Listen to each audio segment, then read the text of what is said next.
What's up, guys? Got a great MarbleCast episode. I had Sergii Putsov from the Torokhtiy seminars on the show. He gave us a little insight to his background, his weightlifting, very decorated weightlifter, how he got hooked up with Alex Torokhtiy for these seminars and to build that brand. They will be out here November 2nd and 3rd at Marble Strength for their weekend seminar. It's an awesome weekend of learning about weightlifting. So if you have the time and you're available that weekend, definitely sign up. The link is in the description below. But without further ado, let's get to the podcast. Let's get to the MarbleCast with Sergii Putsov.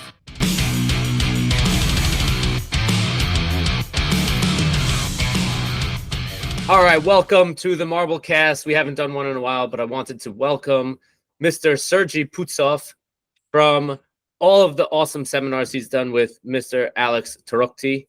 And welcome, man. Thank you for being on here. Yo, guys. How are you today? We're doing good, man. How you doing?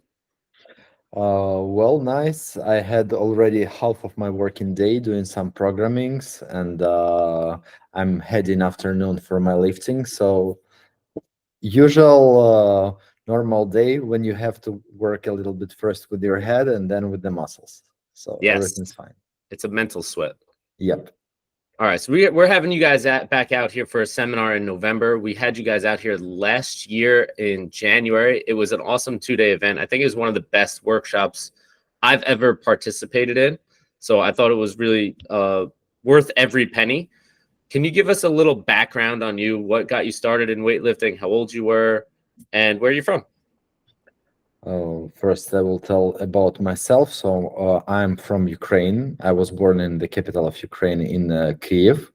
I started to do weightlifting at 14 years old, which is quite late. But before I was doing, my first sport was actually traditional dancing in 7 years old. But my behavior was too bad, so teacher threw me out from the group. And right after, I played big tennis for 5 years. But when I became teenager, living or like playing in the streets, it didn't help me to have a good conversation with my friends, because like in the street you have to be strong enough. You must impress someone with the things that he can do on a pull-up bar, or to be able to fight a little bit. So I concluded that tennis will not help me at all with that stuff. And I asked my father to help me to go to gym to do biceps curls. So my story was quite ordinary.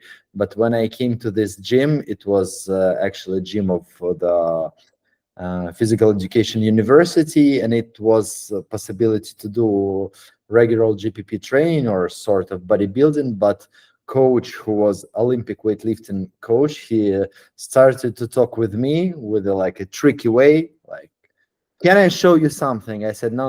Olympic weightlifting, it's a stupid shit, because all weightlifters, they are fat and short. That was my perception of Olympic weightlifting when I was 14.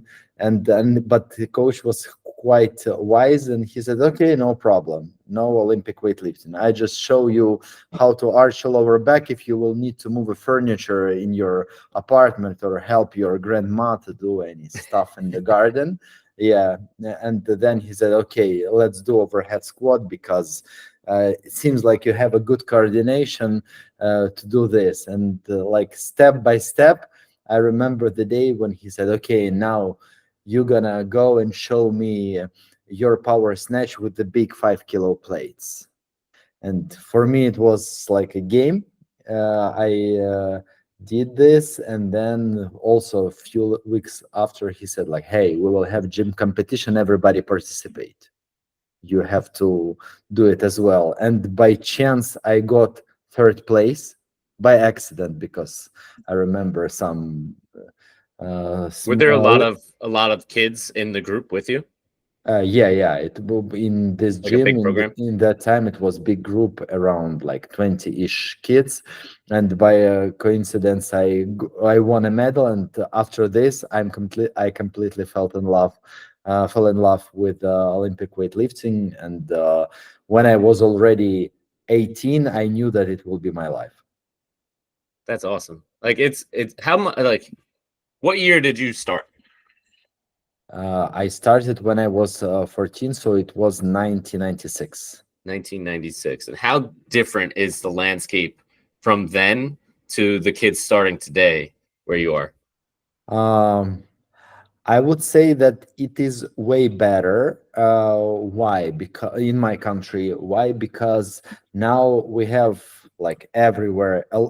We have sports schools like we had in my era of training, but also we had a lot of CrossFit gyms, and a lot of CrossFit gyms they offer kids strength training, but we know that in or like GPP training, but we know that good program in CrossFit gym or strength and conditioning gym, they offer strength training not on machines. They will offer something like PVC, kettlebell, bars, and during this period of training, smart coaches they can select kids that they can introduce to the Olympic weightlifting. And I have a lot of my colleagues, a lot of my friends that they work this way. And same like in the United States, we have a tendency that it is way more kids who do youth competitive weightlifting, and I like this very much. Yeah, it's a lot different. Even when I was growing up, like I didn't go into a gym until I was maybe 16, 15, 16 years old. And it was just a regular gym. There was nobody coaching me except my brother who got me into weightlifting. And I didn't you said you were late at 14 years old getting started. I didn't start competing till I was like 26. So way later than you, but I definitely wasn't going to make it to the Olympics, so that's fine.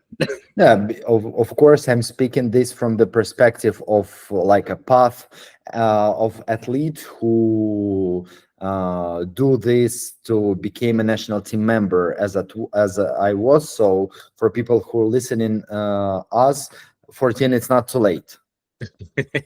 Any age is not too late. I spoke just from the perspective of professional sport because usually most professional weightlifters they start at the age of 10 and 12. That is why in this case 14 sounds a bit late, and I completely agree with you that time changed a lot because I remember that in 1996 when people said female weightlifting, everybody did like this and run away. And now I can often hear the discussion that, okay, I'm doing barbell club, and in my group, like most of participants are women. Yeah, that's where we're at too. We're Yeah, mostly women in our weightlifting team. It's like 70-30. yeah. And no one dies. Everybody deliver kids. No one breaks lower back, and so on and so on. So it means that all that myths they were brought. I actually don't know the nature of these myths. Like women, no barbell ever. It's so dangerous. But come on, now in the high school in America, all kids, if they lucky to have a smart coach, they do a lot of nice things with the barbell and with the weights. Yeah, it's beneficial for everybody. Our oldest lifters are 75 years old. World champions. We had one of them competed in Poland Last last year, year. Yeah, yeah, yeah. So she had a good time there. Then she was just in Costa Rica last week for the Pan Ams. Yeah, so we have a good little group there. I agree. How long do you think it takes to get decent at weightlifting? I've stated that it takes about 5 years to get to a level where you can then start actually making more progress. After 5 years, you have a decent foundation. I completely agree with you. Of course, as coaches, we can say that it can be faster or slowly year, depending on the talent and talents and skills of the person. But in general, if we will open the training book, we will say that up to 2 years, we can classify athlete as a beginner, and it's completely fine. And it's not like this is your place in life to be beginner.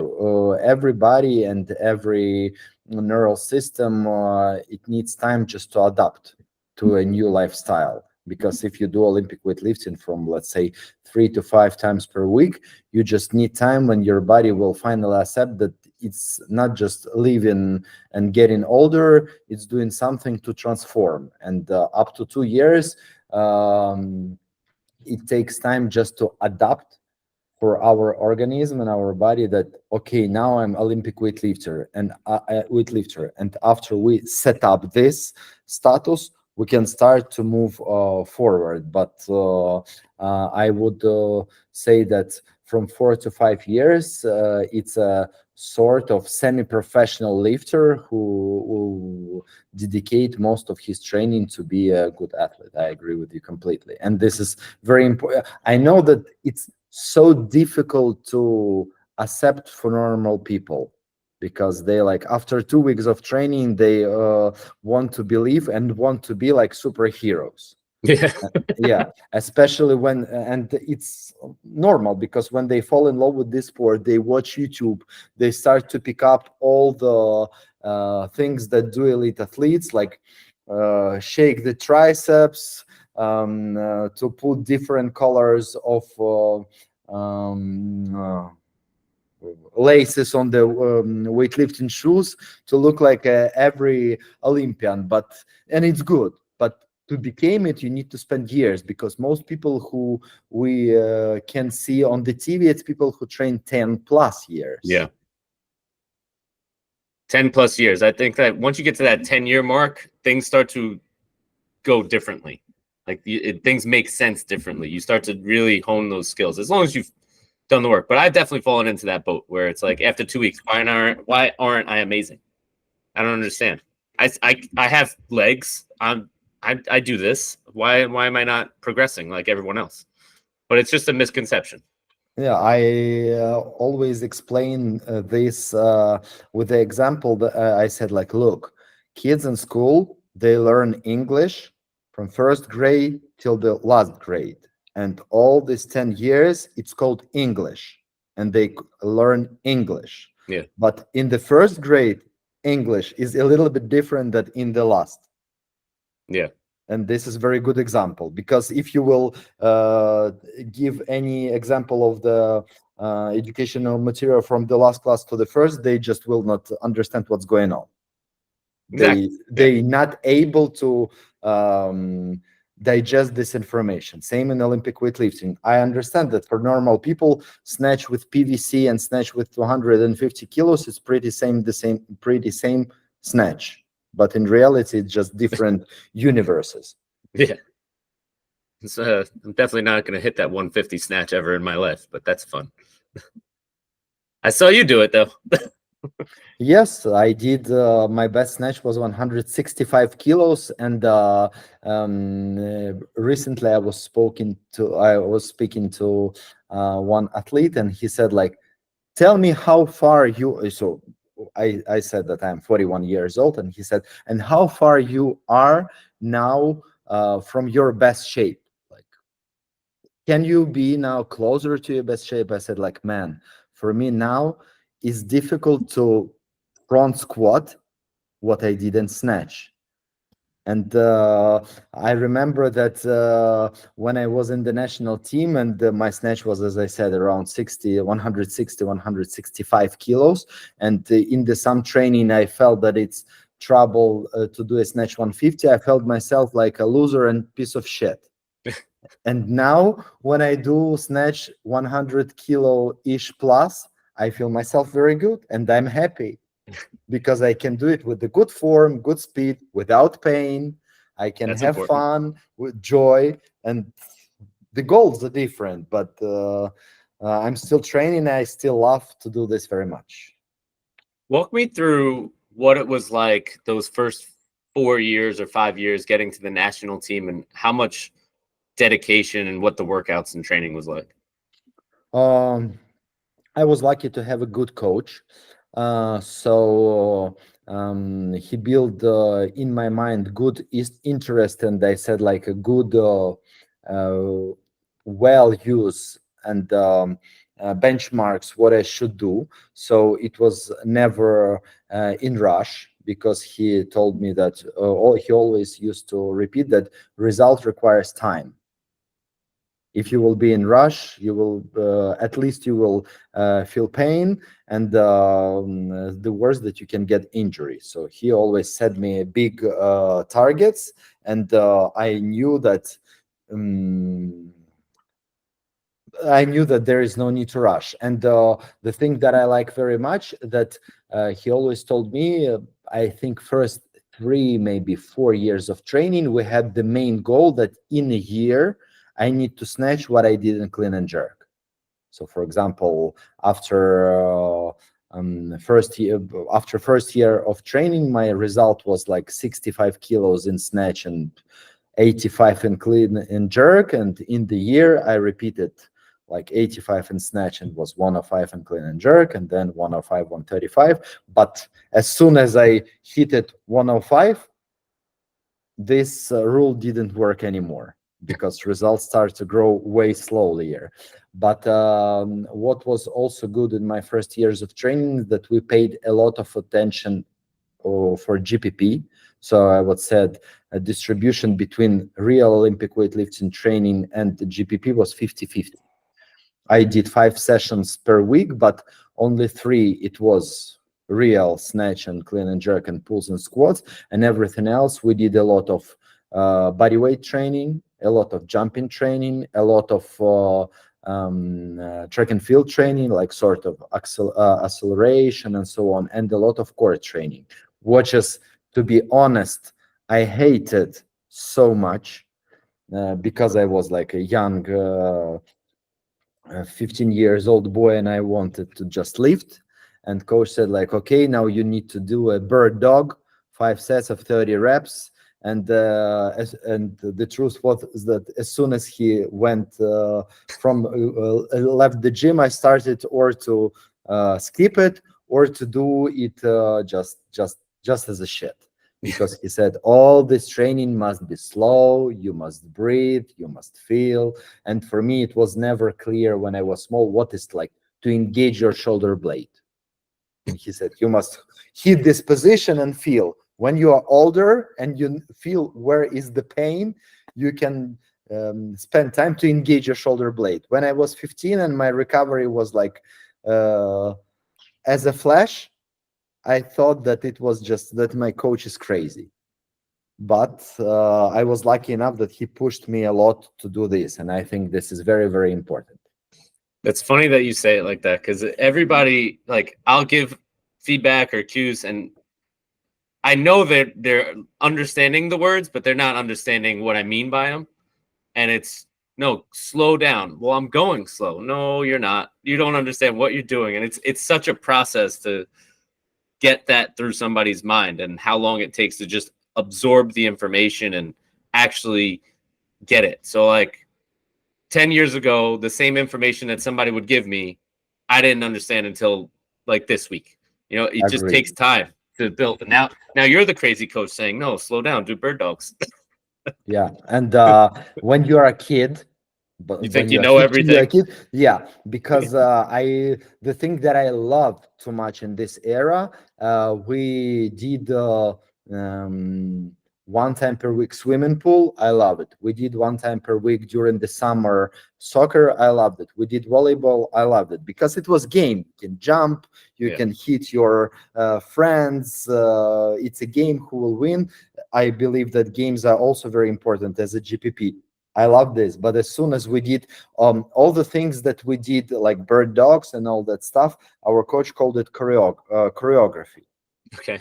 Because you need to slow down and need follow the form. And as soon as we said, like tomorrow, Tuesday, on Tuesday, we will have choreography, like 30%, they said like, my mom said that we need to visit our relatives. I will not come. Like, you piece of shit. Okay. When it will be time to receive your outfit, your uniform, we will talk with you. Right. Everybody shows up for this thing. Yeah. And this is true. This is the part of coach's work, because they realize that this part of very important work is boring, but it's not useless. It's okay to have a boring work.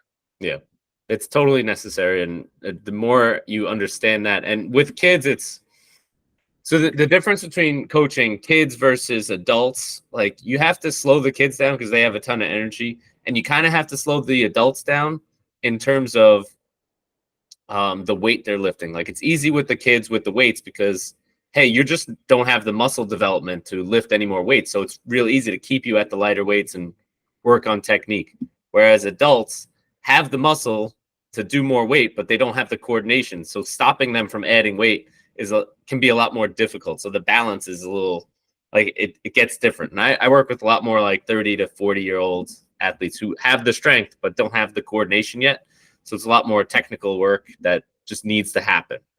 I agree with you because I would say after 2012, 15, when CrossFit really opened to the world, and a lot of people started to do CrossFit, and then they found out that actually Olympic weightlifting, it's not a part of CrossFit, it's a different sport, and a lot of people started to shift. I found out for myself like a different grid, of weightlifting beginners, because for me weightlifting beginner is like 10, 12, 14 boy or girl, no muscles, good flexibility, good coordination, always full of energy. And then I found out that there is a beginner, it could be a 35-year-old guy who can easily back squat and pull 400 pounds, but in the same time his overhead position ends here.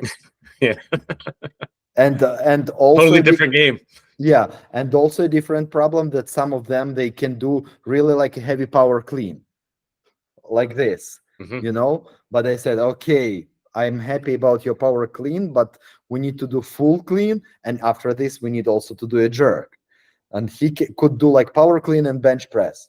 Yeah, and this is, as I said, it's a really different approach to education, because we have like strength for till the end of your sports career, but now we need to transfer this strength. We need to adapt it to your mobility needs. We need to build, as you said, coordination. And when you give a landmark or a horizon of 5 years of training, or even 2 years of training, a lot of people, they became too upset because like, man, I can back squat 400 pounds.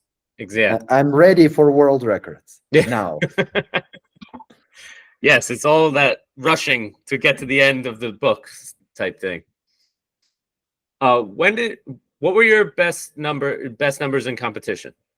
Best numbers in the competition I hit in 2006 when I was 24, and it was nationals. On these nationals, I guess I became second, and on the competition, my best result was 162 in snatch and 195 kilos in clean and jerk.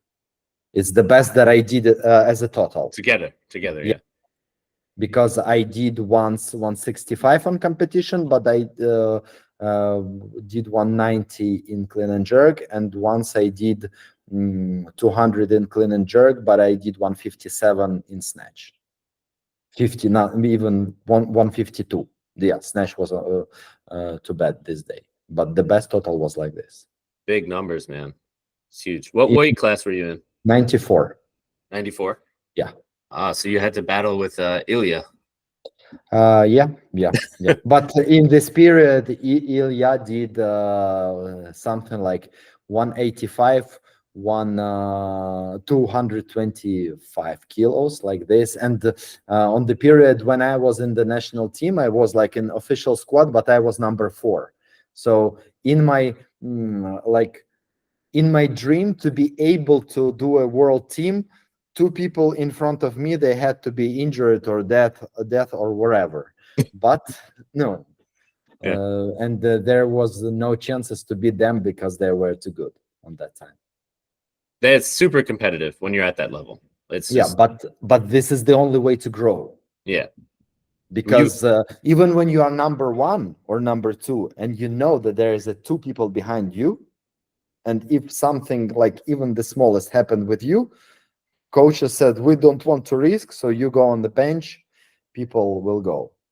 Yeah, super competitive, and it's it just gets, I don't know, I'm sure it gets incredibly stressful Of managing that. course, of course. Especially when you are together at the training camp, you lift on the like on the same platform, or on the someone your rival is in front of you, or on the side, and you always like watch him. And there is a different type of athletes. Someone can lift on the training, I mean big weights. Someone can't lift big weights, and they can do it only on the competition because he needs like competitive environment.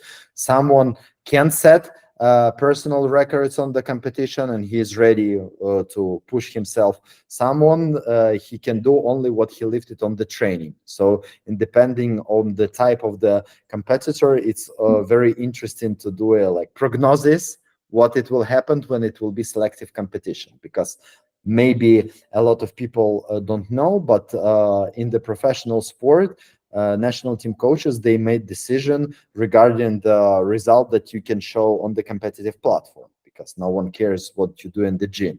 In the gym, you can be like twice superhero and record holder, but the only result that you show on the competitive platform, it is official.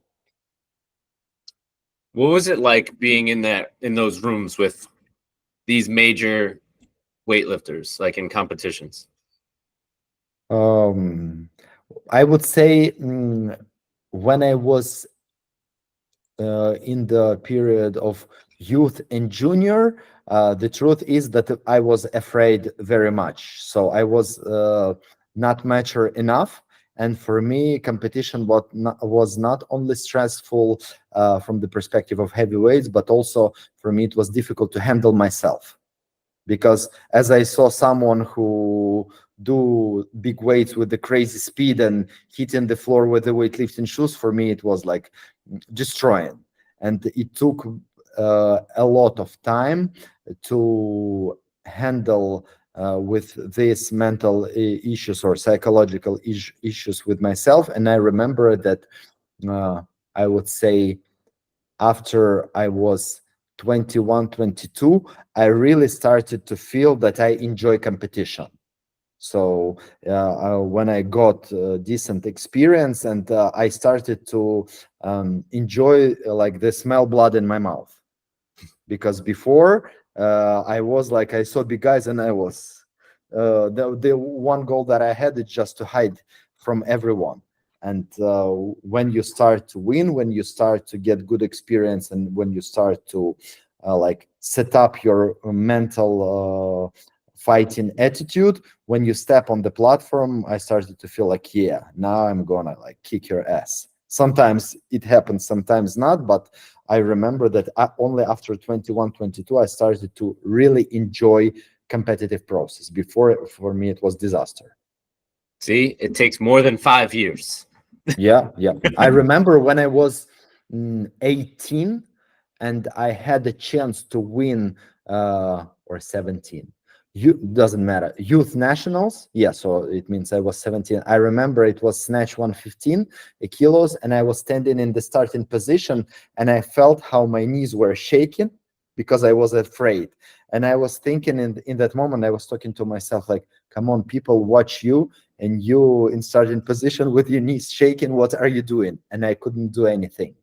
And I remember that I did snatch 115, and I was sitting in the overhead position.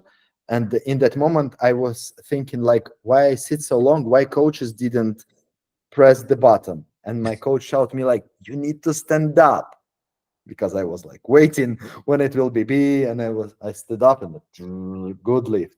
And yeah, I just give an example that my mind was completely confused because I was afraid so much. So for people who only starting to compete, you should remember that everyone afraid on all levels of the competition. The question is if you're able to handle your fear, yes or not. That's a great feedback and perspective for sure. Um, what? When did you meet Alex, and how long have you guys been friends? I met Alex when he was 19, meaning so I was 23. 2003, so it was 2005. I remember this day. So I saw him before on some competition, competing, but like I knew that this person exists, but I didn't know that his name is Alex, that he is Torokhtiy. I know that this guy only from the city of Kharkiv, from this regional team. But I remember the day when he first came in the Olympic Training Center. We were in the sauna. It was recovery day, and I remember that he came to the restroom. When he was a teenager, he didn't speak too much, and he just came. It was like 20 of athletes. He came and he did like this, like, and then he sat on the bench. And then when it was time to go to sauna, we went to sauna, and then we started to communicate. And when I was athlete, I didn't spend with him too much time on the training camps, maybe like 3 4 months ish, something like this. But when I already finished my competing career after 2011, and he became to be a star, I met him a lot on the competition, and we started to be closer as friends.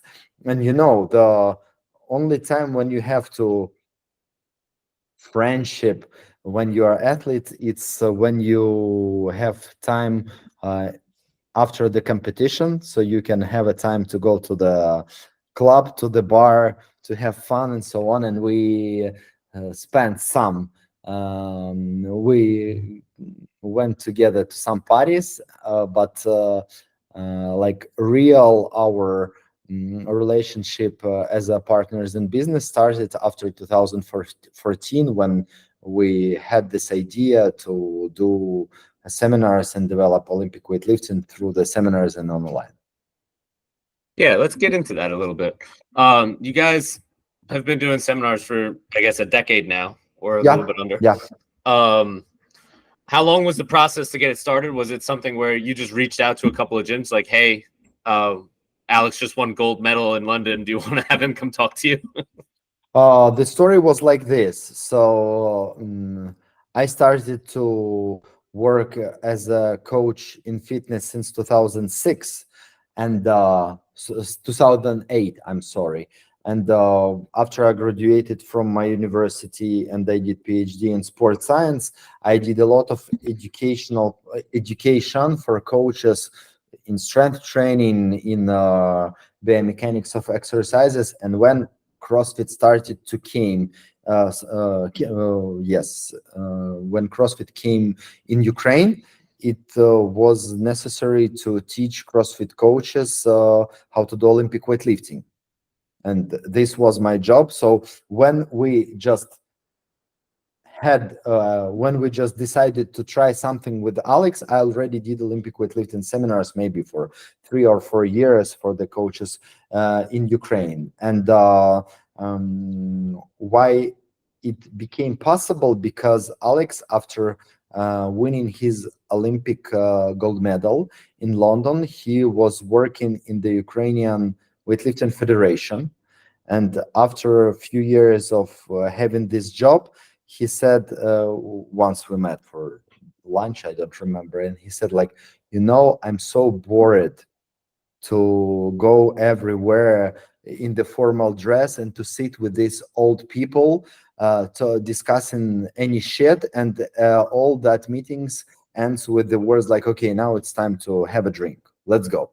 So it's like, you understand what's going on. And he said, like, I feel that I have too much energy to give my experience and to give my practical knowledges for the lifters, but in federation it just doesn't it's not possible, because the only thing that we can be as the official on the competition, stand in front of athletes and do the boring speeches. And I said, like, if you want my opinion will be like this: if you want to develop Olympic weightlifting, you need to take on your weightlifting shoes, take a PVC, and this is the only way. If you want to teach Olympic weightlifting, you need to do this in practical way. And we did a few seminars with him in Ukraine. to just go through the progression and so on. And during this time, he started his YouTube channel, and this was the lucky coincidence and moment how we started to do this internationally, because in Wilson, probably you know who is that person Yeah. from San Francisco, he contacted Alex first, and he said like, I'm super fan of you, let's be friends, and furthermore, let's come and visit me in San Francisco. I want you to practice with me Olympic weightlifting. And Alex told me about this, and he said like, I want to go to San Francisco, but my English is zero, and I believe that in Wilson, such a decent weight, I will not be able to give him more information that he has, because he already elite athlete, and Just this to is put it in true. perspective for anybody who doesn't know who Ian Wilson is, he was a national lifter for the United States, probably for like the 2010 on. Yeah, National lifter, lifted some pretty big weights. record 150, holder. 160. I Yeah. think he hit 210 in his last competition, something crazy like that. But yeah, so anybody who doesn't know, that's who Ian Wilson is. Sorry. Yeah. Thank you for giving this information. And He lifted like in a garage too. yeah. Yeah. They have in the Berkeley, they family gym and garage, which is, to say honestly, very good. Has very good equipment. They have a very good platforms, bars, blah blah blah. But in Wilson, like intended or asked Alex maybe 3, 4, 5 times, like, come visit, we want you, and so on. And Alex said it's a good idea just to travel to San Francisco to look at. And I said, okay, for this you need to study English. And I said like, okay, it was winter, let's plan this event for the summer. And Alex started to practice with the teacher English, because on that period, this is his quote. He said like, when I started Olympic seminar, my English was on the level that I knew only yes and no, and sometimes I put it in incorrect position. And he started to do his private classes with the English. And during this time, in Wilson spoke too much with the community in California about that he has a dream to make Alex visit California, that Dave Spitz from the California Strength, he heard about this, and he said like, well, if he is coming, let's make a seminar, but someone need to translate, someone need to help Alex. And we spoke with Alex. I said like, we have a good opportunity, let's go. And if it will not work, at least we will visit San Francisco. You get a nice trip out of it, at least. Yeah. So we had American visa. We just bought 2 tickets, but by the time of July 2015, Dave Spitz sold 2 seminars for like 20 people each. And when we came to San Francisco, and we did these 2 seminars, and it was kind of good quality for that period, because we did a presentation with the theory, with the biomechanics, not as good as you saw, but with the different videos, but we did almost pretty the same that you know. And the feedback was so nice that by the fall same year, we already had like 6 more seminars in the United States. And also we visited in 2015 CrossFit Games. It was Worlds in Houston. And step by step, it started to work. And after this, we just realized that, hey, it seems like we have a business. And guys from United States told us, like, you need to scale all this with the online programming, with the outfit. And luckily, we had the good people with the good advices. And this is how it started. Yeah, now you guys are huge. The whole brand is growing, and I love it. Yeah, and a lot of work. Yeah, for sure. It's always going to be a lot of work. It's not like nothing easy is going to be Nowhere. Agreed, agreed. But for me, actually, I'm happy, and it's 100% true, living in a dream because I love weightlifting. If we will put everything aside, like federation stuff, pads stuff, reality stuff. I love weightlifting as a pure Olympic sport with the pure Olympic ideals, and to have opportunity to work in it, develop, and give this part of happiness to people. That's why this is how I live, and I'm absolutely happy about this. Yes, and listen, you guys do a great job with your seminars, and it's awesome. Like the last one we did in January, as I stated before, 2 days, the best workshop I've ever been a part of. So for you guys are coming out here November 2nd and 3rd to Marble Strength. Everybody can check it out. Registration link's going to be in the show notes. Give everybody a little bit of a rundown on what the 2 days kind of look like. During these 2 days, we have a lot of information for you guys from the theory and practical perspective.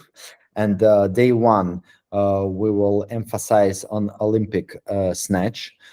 First, I will share with all of you information with the presentation that we will have with the interactive video. I will explain for all of you how snatch actually work, because as we say always, that what we see, what we feel, and what happens in reality according to the law of the physics, it's actually three different dimensions.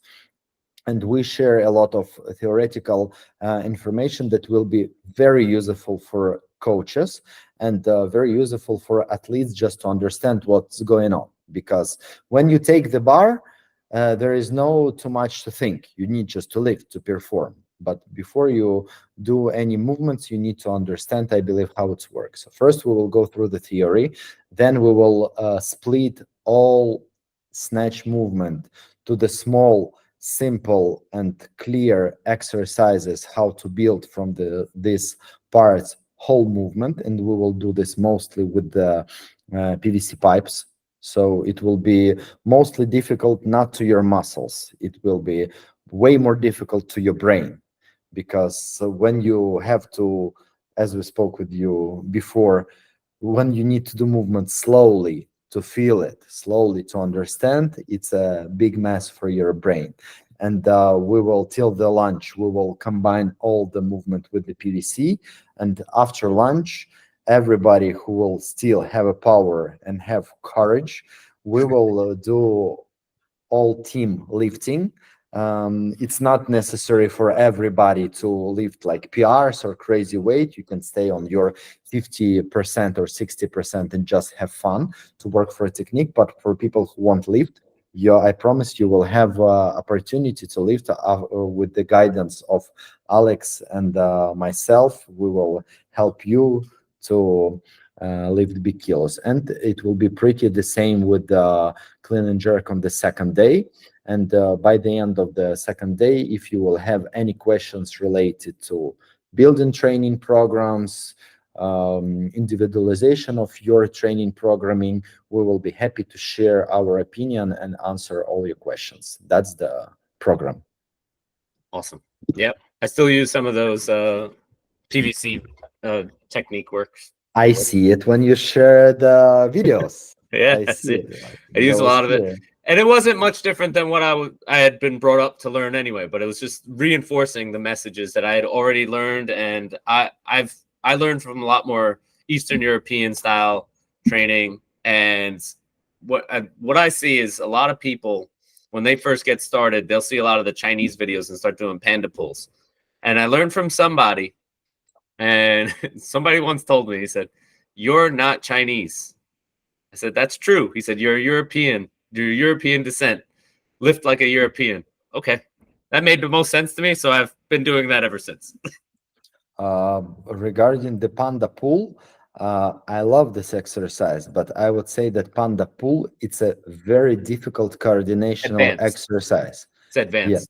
Yeah, it's very advanced exercise, because we use the progression for panda pool in the seminars when we teach turnover, but to do panda pool-ish slow mode PVC progression, it's okay, but do it as a Chinese people with 110% of your snatch.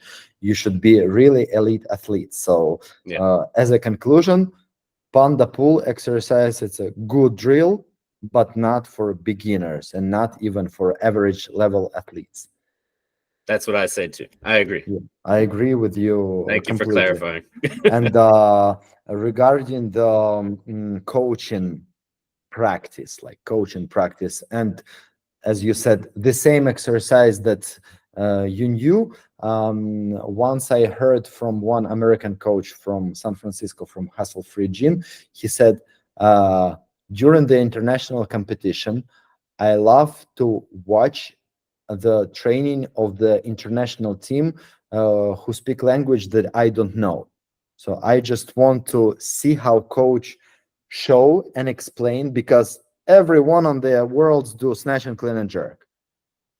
It's the same, but the way that you interpret, explain, give tips, especially from practicing perspective, not from saying the words, it give you it makes so wide your coaching vocabulary, as practical as non-verbal, because as we know from the psychology, the most communication that we have is not verbal. It's how we show, how we behave, and when we have a task to teach someone, we need to use everything. That is why, as you said, everyone do snatch and clean and jerk. It's the same for years, but the question is, some athletes lifts, someone not. Some have good movement, some not. Awesome. Sergii, thank you so much for being on here. Do you have any final advice for anybody who's just getting started on their journey? My advice for everybody who's starting journey: first, no rush. Enjoy the process. There is no rule that weightlifting must be super heavy, and there is no rule that weightlifting must be painful. First of all, when you do it for fun and for your health, please remember about this, that you need to do it properly to stay healthy and to develop your wellness and not to hurt yourself. And everything else that you can get, please get from your coach. If you don't know the good place in the area of New Jersey, we have a Marble Strength, Marble Weightlifting. Marble Strength, yes. November 2nd, November 3rd, come out and see these guys. They're going to be here for a seminar. Thank you again for being on the show. Thank you very much for invitation. Peace and love, and see you in November. Awesome. Thank you, guys. Remember, age is inevitable, weakness is not. So get out there and lift some shit. We'll see you next time. Thank you. Awesome. Thanks a lot for listening and watching this episode of the MarbleCast with Sergii Putsov. Like I said, our seminar is November 2nd and 3rd here at Marble Strength. So if you want to register, early registration ends at the end of August. So save some money. Register today. Grab a spot. And thanks for listening. We'll see you next time.